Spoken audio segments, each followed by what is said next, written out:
பண்ணலாம் வேற பதில் பண்ணலாம் வேற ஆனா கட்டும்போது கடலெல்லாம் போட்டு உழக்காட்டு சாகர வளர்க்கறது இருக்கு பார்த்து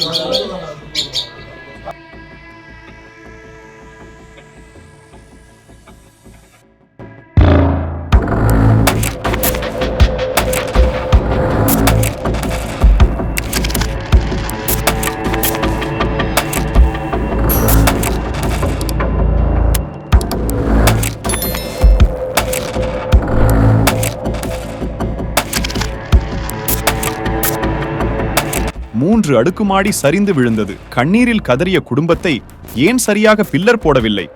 அங்கு 3 அடுக்குமாடி கட்டலாமா? சராமாரியாக கேள்வி கேட்ட முதலமைச்சர் இறுதியாக தங்குவதற்கு தற்காலிக இடம், அரசு குடியிருப்பு மற்றும் நஷ்ட ஈடு வழங்கப்படும் என்றும், இது குறித்து பொறியாளர்கள் ஆய்வு செய்து அனைத்து நடவடிக்கையும் அதிகாரிகள் எடுப்பார்கள், நான் பார்த்துக் கொள்கிறேன் என்று முதலமைச்சர் ரங்கசாமி கூறியதால் நிம்மதியடைந்த அந்த குடும்பம் அங்கிருந்து புறப்பட்டு சென்றது.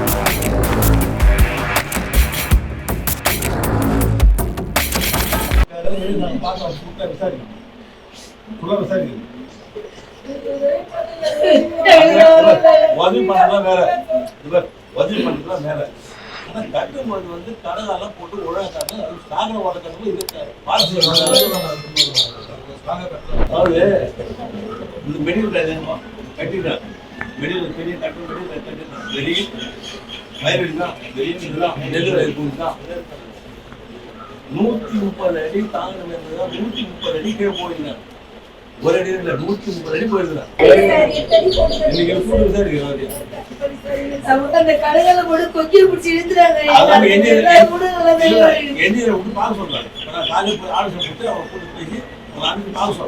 இது எப்படியோ கடன் வாங்கி தான் சிறுக சேமித்த பணத்தில் கட்டிய வீடு கண்ணெதிரே சரிந்து விழுந்து உடைந்து சிதறிய பொழுது வீடு மட்டுமல்ல, அவர்கள் மனமும் அவர்கள் கட்டிய கனவும் சிதறியது. எனவே அரசு கருணை அடிப்படையில் அவர்களுக்கு செய்யப்பட வேண்டிய அத்தனை உதவிகளையும் உடனடியாக செய்தால் சிறப்பாக இருக்கும் என்பதே மக்களின் கருத்தாக உள்ளது.